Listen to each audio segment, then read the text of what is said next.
ಬಂಗಾರ ಅಂತ ನೀವು ನಿಮ್ಮ ಮಕ್ಕಳನ್ನ ಅಥವಾ ನಿಮ್ಮ ಪ್ರೀತಿ ಪಾತ್ರರನ್ನ ಮುದ್ದಾಡಬೇಕೇ ಹೊರತು ಇನ್ಮೇಲೆ ಬಂಗಾರವನ್ನ ನಾವು ಮ್ಯೂಸಿಯಂ ಅಲ್ಲಿ ನೋಡಿದ್ರು ಕೂಡ ಆಶ್ಚರ್ಯ ಪಡಬೇಕಾಗಿಲ್ಲ.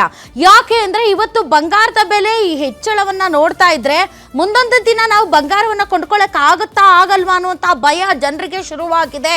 ಯಾಕೆ ಅಂದ್ರೆ ಇವತ್ತು 10 ಗ್ರಾಮ್ ಚಿನ್ನದ ಬೆಲೆ ಎಷ್ಟು ಗೊತ್ತಾ? 1,62,800 ರೂಪಾಯಿ.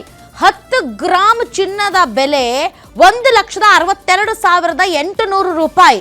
ಇನ್ನು 1 ಕೆಜಿ ಬೆಳ್ಳಿಯ ಬೆಲೆ ಹತ್ತತ್ರ 3 ಲಕ್ಷ. ಒಂದೇ ದಿನ ಇವತ್ತು ಮಾರುಕಟ್ಟೆಯಲ್ಲಿ ಸುಮಾರು 6% ಚಿನ್ನ ಬೆಳ್ಳಿ ಬೆಲೆ ಜಾಸ್ತಿ ಆಗಿದೆ. ಇದ್ದಕ್ಕಿದ್ದಂತೆ ಬೆಳ್ಳಿ ಮತ್ತು ಚಿನ್ನದ ಬೆಲೆ ಏರಿಕೆ ಆಗ್ತಾ ಇರೋದನ್ನ ನೋಡಿ ಮಾರ್ಕೆಟೇ ಕ್ಲೋಸ್ ಮಾಡಿಬಿಟ್ಟಿದ್ದಾರೆ.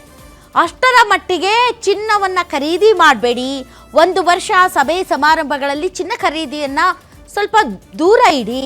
ಆ ಮೂಲಕ ನಾವು ಡಾಲರ್ಗಳನ್ನು ಉಳಿಸಿಕೊಳ್ಳೋಣ ಅಂತ ಏನು ನರೇಂದ್ರ ಮೋದಿ ಅವರು ಕರೆ ಕೊಟ್ಟರು.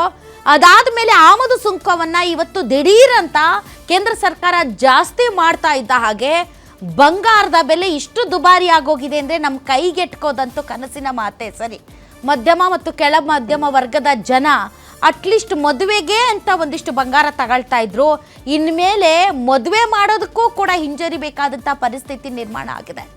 ಇದಕ್ಕೆ ಯಾರು ಕಾರಣ, ಇದಕ್ಕೆ ಏನು ಕಾರಣ ಅಂತ ವಿಶ್ಲೇಷಣೆ ಮಾಡೋದಕ್ಕಿಂತ ಈ ಬಂಗಾರಕ್ಕೆ ಇಂತಹ ಪರಿಸ್ಥಿತಿ ಯಾಕೆ ಬಂದಿದೆ, ಬಂಗಾರ ನಮ್ಮ ಅರ್ಥವ್ಯವಸ್ಥೆಯಲ್ಲಿ ಎಷ್ಟರ ಮಟ್ಟಿಗೆ ಒಂದು ಇಂಪಾರ್ಟೆಂಟ್ ರೋಲ್ ಪ್ಲೇ ಮಾಡ್ತಾ ಇದೆ ಅಂತಂದರೆ, ಇವತ್ತು ಬಂಗಾರ ಅಂತ ಅಂದರೆ ಅದು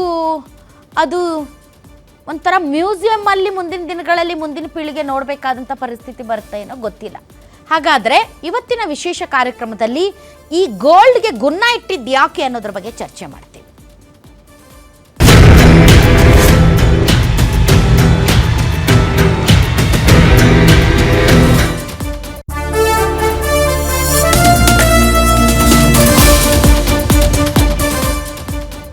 ಮೋದಿ ಮಿತವ್ಯಯ ಸೂತ್ರ ಚಿನ್ನಾಭರಣ ಪ್ರಿಯರಿಗೆ ಬಿಗ್ ಶಾಕ್. 10 ಗ್ರಾಮ್ ಚಿನ್ನದ ಬೆಲೆಯಲ್ಲಿ ಬರೋಬ್ಬರಿ 12,750 ರೂಪಾಯಿ ಏರಿಕೆ. 1,53,900 ರೂಪಾಯಿಗೆ ಏರಿದ 10 ಗ್ರಾಮ್ ಚಿನ್ನ. ಅದರಲ್ಲೂ ಕೂಡ 22 ಕ್ಯಾರೆಟ್ 24 ಕ್ಯಾರೆಟ್ ಈ ಥರದ್ದೆಲ್ಲ ಇದೆ. ಮೊನ್ನೆ ಅಷ್ಟೇ ಚಿನ್ನ ಖರೀದಿಸಬೇಡಿ ಎಂದಿದ್ದ ಪ್ರಧಾನಿ ಮೋದಿ. ಕೆಜಿ ಬೆಳ್ಳಿ ಬೆಲೆಯಲ್ಲೂ ಬರೋಬ್ಬರಿ 20,000 ರೂಪಾಯಿ ಹೆಚ್ಚಳ ಆಗಿದೆ.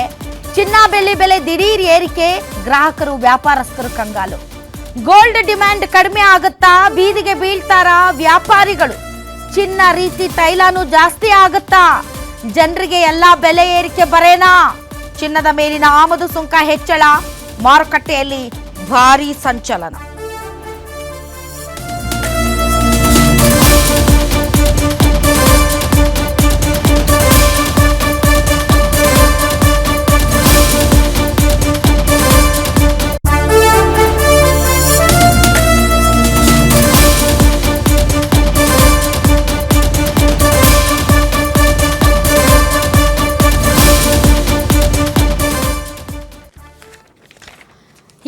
ಸರ್ಕಾರ ಇವತ್ತು ಗೋಲ್ಡ್ ಅಂಡ್ ಸಿಲ್ವರ್ ಅಂದ್ರೆ ನಿನ್ನೆ ರಾತ್ರಿ ಗೋಲ್ಡ್ ಅಂಡ್ ಸಿಲ್ವರ್ ಮೇಲೆ ಕಸ್ಟಮ್ ಡ್ಯೂಟಿನ ಜಾಸ್ತಿ ಮಾಡಿದೆ.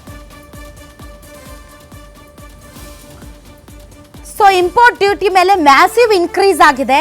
ಮೊದಲು 6% ಇತ್ತು,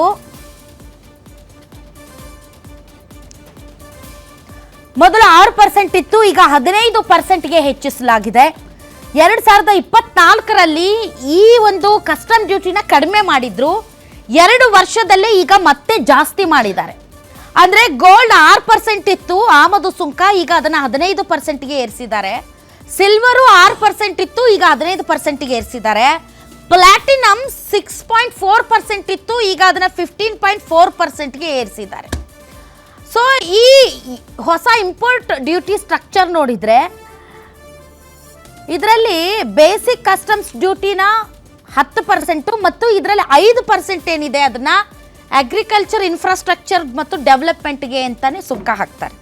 10% ಬೇಸಿಕ್ ಕಸ್ಟಮ್ ಡ್ಯೂಟಿ, 5% ಅದನ್ನ ಅಗ್ರಿಕಲ್ಚರ್ ಅಂದ್ರೆ ಅದರಲ್ಲಿ ಏನು ಕಲೆಕ್ಟ್ ಮಾಡ್ತಾರೆ ಅದನ್ನ ಕೃಷಿ ಮತ್ತು ಕೃಷಿಗೆ ಪೂರಕವಾದಂಥ ಇನ್ಫ್ರಾಸ್ಟ್ರಕ್ಚರ್ಗೆ ಬಳಸಿಕೊಳ್ಳಲಾಗುತ್ತೆ.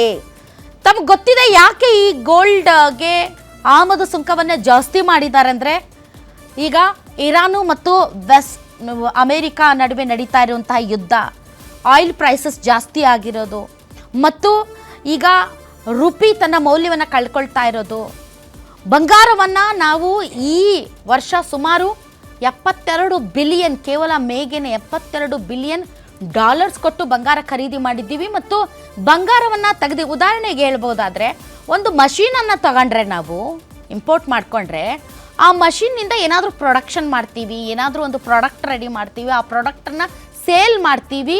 ಆ ಮೂಲಕ ನಾವು ಈ ದೇಶದ GDPಗೂ ಹೆಲ್ಪ್ ಮಾಡ್ತೀವಿ, ಎಕಾನಮಿನೂ ಕೂಡ ಇಂಪ್ರೂವ್ ಆಗುತ್ತೆ.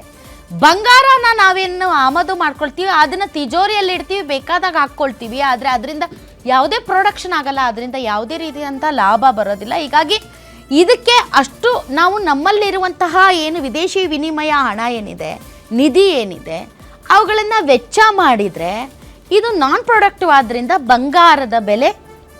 ಬಂಗಾರದ ಮೇಲೆ ಸುಂಕ ಜಾಸ್ತಿ ಮಾಡಿದ್ದಾರೆ. ಈಗ ಇನ್ನೊಂದು ಕಡೆ ಈ ಬಂಗಾರದ ಕೆಲಸ ಮಾಡುವಂಥ ಅಕ್ಕಸಾಲಿಗರಂತ ಏನು ಹೇಳ್ತೀವಿ, ಸೋನಾರ್ ಅಂತ ಏನು ಹೇಳ್ತೀವಿ, ಅವ್ರ ಪರಿಸ್ಥಿತಿ ಏನಾಗಬೇಡ. ದೊಡ್ಡ ದೊಡ್ಡ ಶೋರೂಮ್ಗಳು ಓಕೆ, ಆದರೆ ಸಣ್ಣ ಪುಟ್ಟ ಬಂಗಾರದ ಅಂಗಡಿಗಳನ್ನು ಇಟ್ಕೊಂಡು ಜೀವನ ಮಾಡ್ತಿರ್ತಾರಲ್ಲ, ಅವ್ರ ಪರಿಸ್ಥಿತಿ ಏನಾಗಬೇಡ. ಅವರಲ್ಲಿ ಕೆಲಸ ಮಾಡ್ತಿರ್ತಾರ ಅಕ್ಕಸಾಲಿಗರು, ಅವ್ರ ಪರಿಸ್ಥಿತಿ ಏನಾಗಬೇಡ. ಬೇಡಿಕೆ ಕಡಿಮೆ ಆಗೋಗುತ್ತೆ, ಯಾರೂ ಖರೀದಿ ಮಾಡಲ್ಲ, ದೇಶಕ್ಕೋಸ್ಕರ ನಾವು ಖರೀದಿ ಮಾಡಬೇಡ ಅಂತ ಸುಮ್ಮನಾಗ್ತಾರೆ. ಅವ್ರ ಪರಿಸ್ಥಿತಿ ಏನು? ಸೊ ಒಂದಕ್ಕೊಂದು ಸಿಕ್ಕಾಪಟ್ಟೆ ಎಫೆಕ್ಟ್ ಇದೆ. ಈ ಬಗ್ಗೆ ಮಾತಾಡೋದಕ್ಕೆ ಅತಿಥಿಗಳು ನಮ್ಮೊಂದಿಗಿದ್ದಾರೆ, ಬನ್ನಿ ಅವ್ರನ್ನ ವೆಲ್ಕಮ್ ಮಾಡೋಣ. ಆಮೇಲೆ ಹೂಡಿಕೆಯೂ ಜಾಸ್ತಿ ಆಗ್ತಾ ಇದೆ ಅಂತಪ್ಪ. ಭಾಳ ಜನ ಏನು ಹೇಳ್ತಾರೆ, ನಾವು ದೇಶಕ್ಕೋಸ್ಕರ ಚಿನ್ನ ಖರೀದಿ ಮಾಡಲ್ಲ ಅಂತ. ಬಟ್ ಈಗ ಇದ್ದಕ್ಕಿದ್ದಂತೆ ಬೆಲೆ ಹೆಚ್ಚಳ ಆಗಿರೋದು ನೋಡಿದ್ರೆ ಡಿಮಾಂಡ್ ಜಾಸ್ತಿ ಇದೆಯಾ ಅಂತ.